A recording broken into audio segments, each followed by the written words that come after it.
Ow!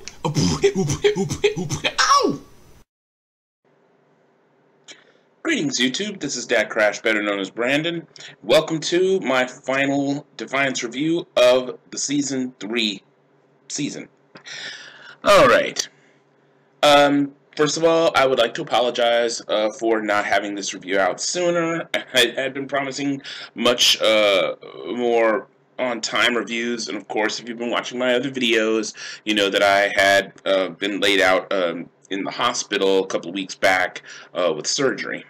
And finally got those staples out today, so everything's pretty much done. Scars are healing nicely. Let's move on to more important things. So, final episode of the season. Continuing off of where the previous episode ended. Wow. That's the first thing I have to say right there. It's just, wow. I did forget to mention what had happened with Alak last season.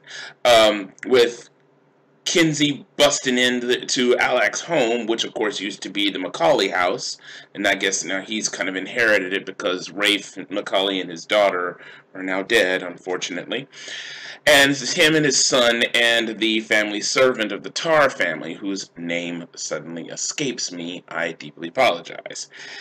I have a little list of all the names because it's sometimes hard to remember. This series has more well, maybe not more, but has almost as big a cast as Game of Thrones in some regards.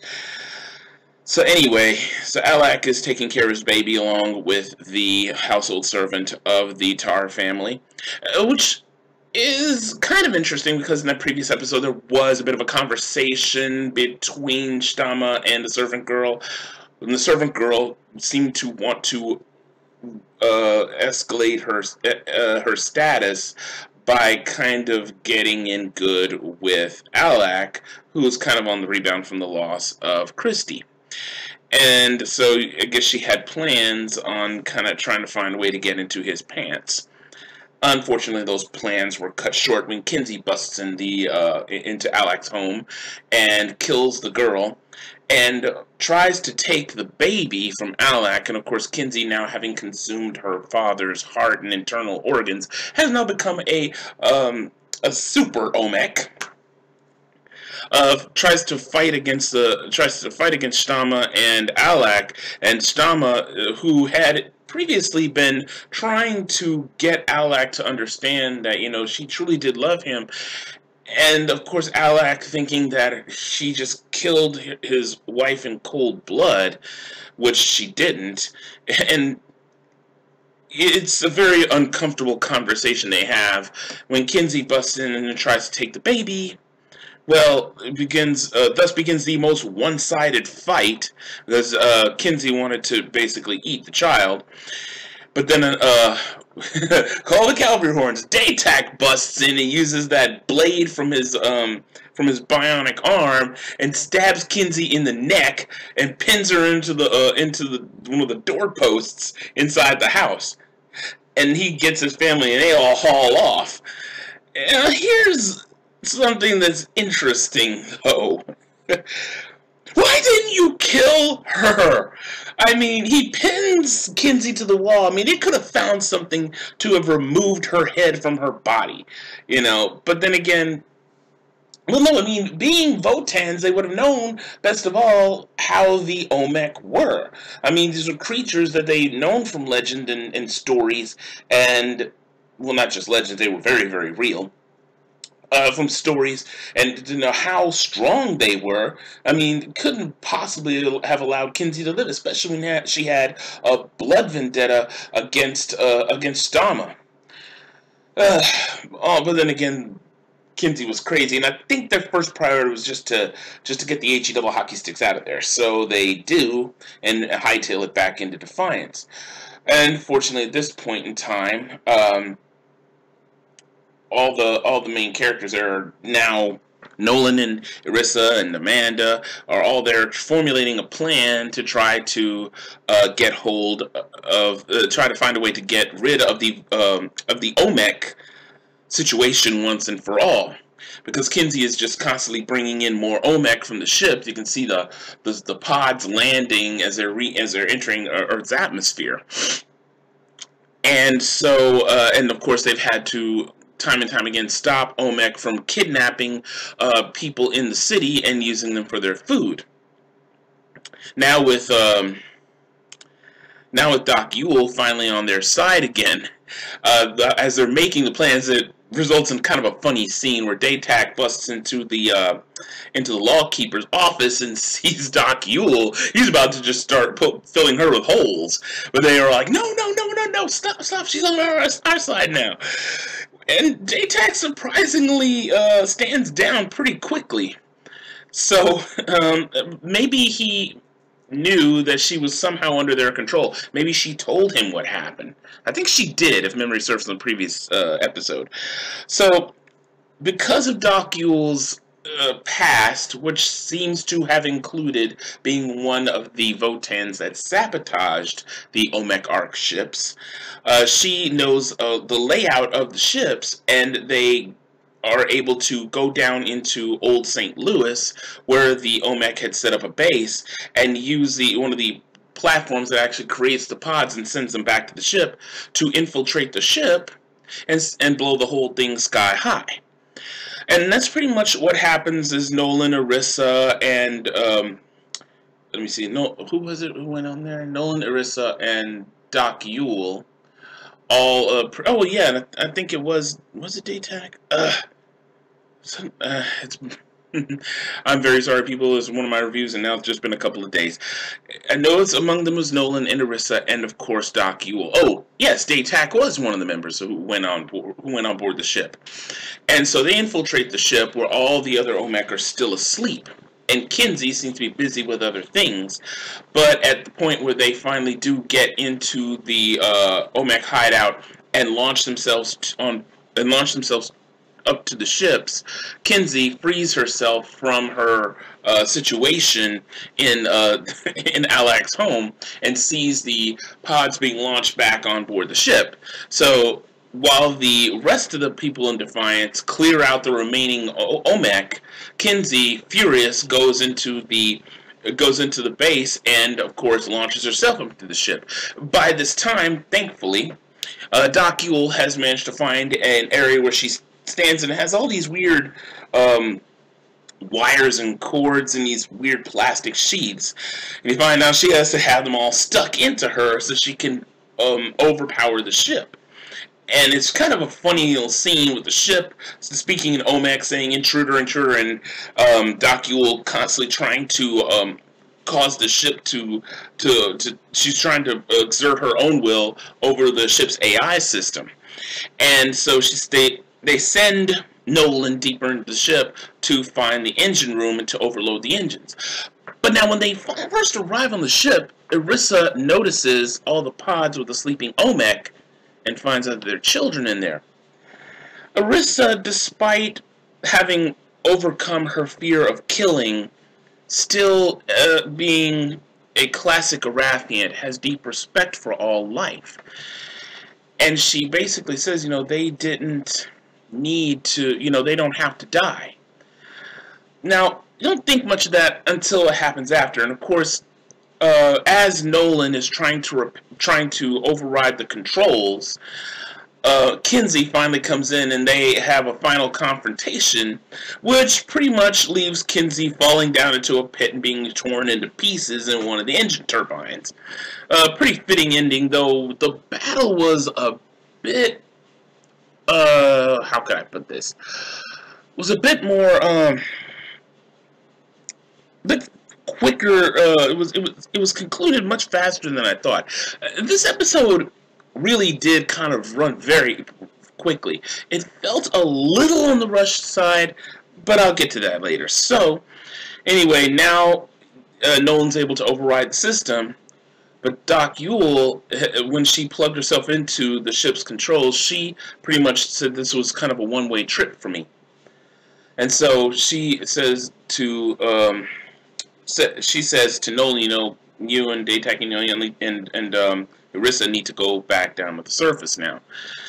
But before they all leave, Arissa says, "I'm going to undo this. There has to be another way, to prevent, these OMEC from being killed." And Nolan is like, well, I just set the whole engines to overload. I said, well, we can vent the engines. And Docul's just thinking, oh, good Lord. But really, Irissa has a point. Because throughout the last couple of episodes, when Kinsey was bringing in the OMEC were constantly questioning her judgment, which infuriated Kinsey because she was saying, well, we're all predators, we deserve to rule over these people, you know. And what was it? There were like, you know, there are only a few thousand of us. There are billions of them, you know. What? Well, if not billions, maybe millions, because they never did say just how much did the Ark fall wipe out the human race or even the Votan population. But anyway, I don't want to put this. All the OMEC that Kinsey had brought down below the ship were questioning her wisdom on this, were just following orders, although the people of Defiance had to kill them. And so, Irissa, knowing what Tevkin had wanted for his people, talks Nolan into, finding another place for them. So Nolan chooses to stay aboard the ship while Irissa goes back down to the surface, which is a pretty touching, which results in one of the most touching moments that you see in the series, where Nolan goes in and Docul still plugged into everything except for her head. Creates this control seat, and he sits in it, and they flood out the engines, preventing the overload from happening, and they launch the ship into a series of wormholes, sending the ship on another mission to try to find a home world for those OMEC. So this leaves Nolan and Docul on a grand voyage through space, which really expands what Defiance originally was, in that it was, a very compact story. Now, it could do this, I think, or maybe the creators have something in mind for fourth season. We'll get to that in a moment. Before, of course, Nolan left, he had spent a moment with Amanda, who, by the way, had gotten her belly slashed by the OMEC in a struggle to try to rescue some of the people the OMEC were stealing for food. Fortunately, she survives, but then the OMEC had raided. There was a pretty interesting scene where the OMEC had raided Defiance again, and were trying to take away the people who were injured, who were in Docul's office in the infirmary. And she manages to get to her feet, even though she's still in a great deal of pain, grabs a gun and basically unloads it on those last few remaining OMEC, freeing all the prisoners. Then she ends up passing out in, Stama. Oh, and another interestingly touching moment about Stama, I think, reconciling with Amanda, or at least the beginnings of a reconciliation. All this time throughout the series, you see the Tar family, especially the Tars, you see them capable of things that are both honorable and yet utterly despicable. Both Stama and Datak. Alak, of course, kind of being caught in between the whole time. And this is one of the times where Stama really bears her soul. I mean, yeah, it's pretty despicable how Stama had ended up killing Amanda's sister. And then how Stama often used her sort of a demure act to try to throw people off. And of course how Tevkin saw right through it. And I think that Stama went through a change as a character in this. She was a lot more openly vulnerable. All the events that had happened, from the attempted takeover of Defiance by the VC, and then the whole OMEC crisis, has brought a lot of changes to her. One, her being able to bear her own heart a lot more easily. To show that deep down inside, despite all the things that, all the false, demure act and everything like that, she's really deep down inside someone who is very afraid, but yet cares very deeply for her family. despite how much of a jerk DecKrash can be, and in spite of her sons hating her because she was forced to kill his wife. And you do feel that pain that she has in doing such a thing. You first kind of say, well, you kind of deserve that, woman, after killing, somebody else when you really, really didn't have to. But now you see what it's like, being forced to kill someone who she actually liked, and seeing how her son hated her, and that was something that I think she just couldn't bear. You really saw an interesting side to Stama in this. And even DecKrash. DecKrash was forced to do some pretty despicable things to a town that he loved, and came this close to dying because of his actions. But the whole deal is that even he realized just how wrong his actions were and was willing to pay the price, even in his own people's style. And it was only an interesting turn of events that rescued him from certain death. And even he goes through a series of changes that, though he's still going to be the same old DecKrash, who, of course, is the one who's also capable of doing some pretty despicable things. He at least showed a side of himself that was very honorable and was capable of actually doing heroic things in this particular series. So you see Stama's reconciliation with Amanda, especially in trying to help her and to save her life, and admitting to Amanda saying, you were one of the people who I respected the most. And despite the times where you see Stama put forth that false demure, I'm just the quiet wife, kind of act, you saw her at her most vulnerable and most forthcoming in that scene. More so than just the whole rocky relationship she was going through in regards to DecKrash in the second season. This changed a lot of things, especially in the venue with the Tars. But back to how the whole thing ends. Amanda, of course, surviving, but now, even though Nolan clearly was in love with her, and Amanda too, Nolan leaving again. But then again, before he left on board to go on board that Omek ship, he did say after this I'll have to leave, because he knew the VC were probably going to be after him. Even though Amanda tells him that, no, after learning how you saved the planet from even a worse foe, I think they're going to let it slide. Though I was kind of unsure about that, because, he, despite the fact that he was really not in his right mind when he when he killed the vice chancellor of the Votanus Collective. I think that he had gone back to Earth. Yeah, I think they'd still have to have left Defiance. And I personally think that there's going to be some fallout. There's a fourth season. There's going to be some fallout in regards to the whole incident with the Votanus Collective. That's probably on the horizon for the next season. But the ending, above all, with Irissa now law keeper, working with Berlin and the other law keepers, they and I think Alak was a law keeper, or at least made into a law keeper in this case. I don't quote me on that. But seeing that beautiful scene at the end, just going through all those wormholes and seeing seeing Nolan and Docu aboard the ship, just going further out into space, deeper and deeper and deeper past whole bunches of different planets to find a new home for the Omek. That was one of the most amazing sights. And it makes me wonder, are they going to branch off into another series? Are they going to be doing something in regards to what happens with Nolan and Docu in the fourth season, should there be one? And of course, as I just said, is there still going to be some fallout in regards to the Votanus Collective even after this incident with the Omek? That remains to be seen. For now, Defiance seems to be safe once again, just as how all the seasons have ended, with Defiance safe for now.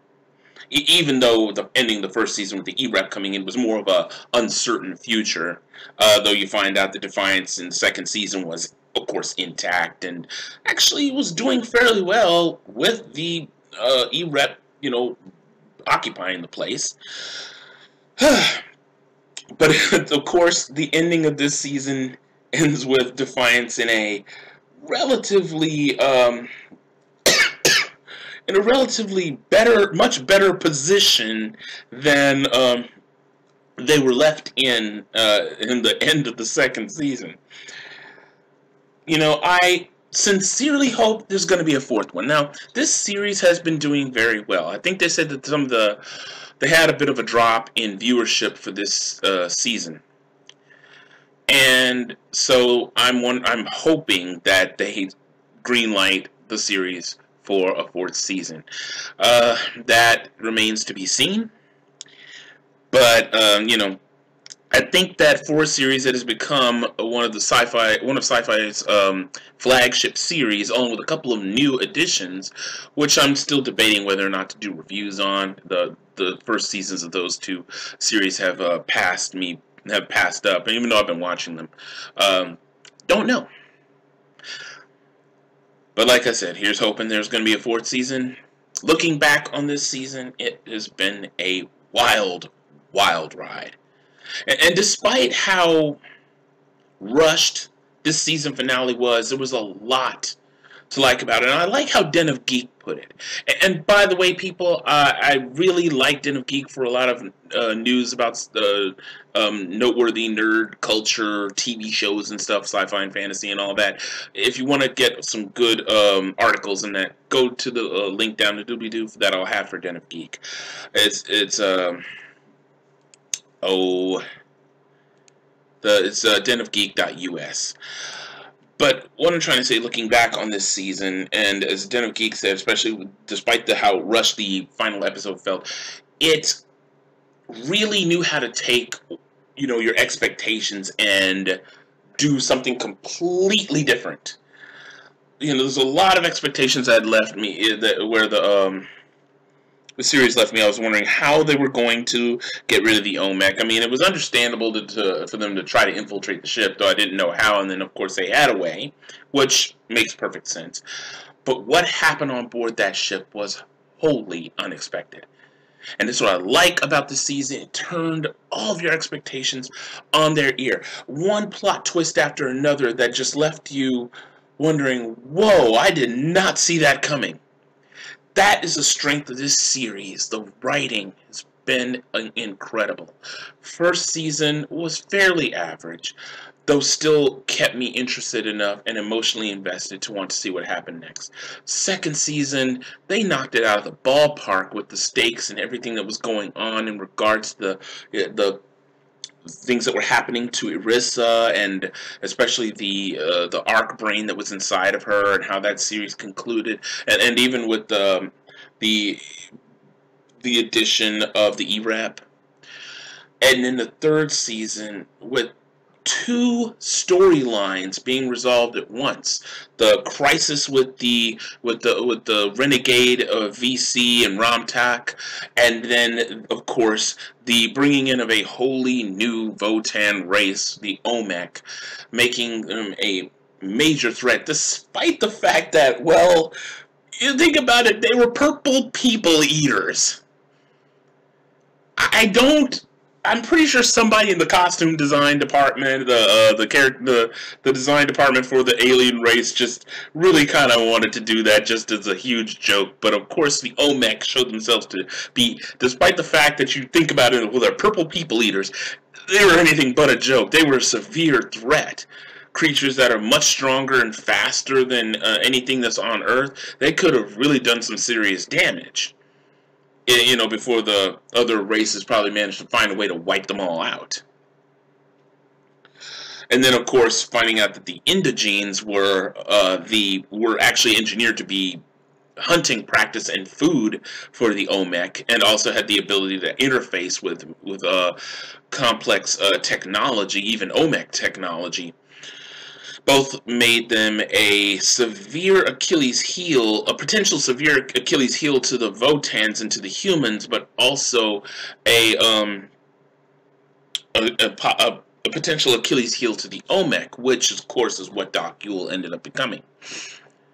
This series not only hit it even further out, but really outdid Season 2. And it's really set a bar of excellency for the series. And I can't wait to see more, and I'm hoping there's more. But of course, I'd like to know what you think. So that ends my review and review of the final episode and my overview of Season 3 of Defiance. I hope that they get a 4th season, and I'll, of course, see you all again doing my reviews. And, of course, I'd like to know what you thought. What were your opinions on this season? Did you like it? Did you not like it? Do you agree? Disagree? Please, I'd love to hear from you guys.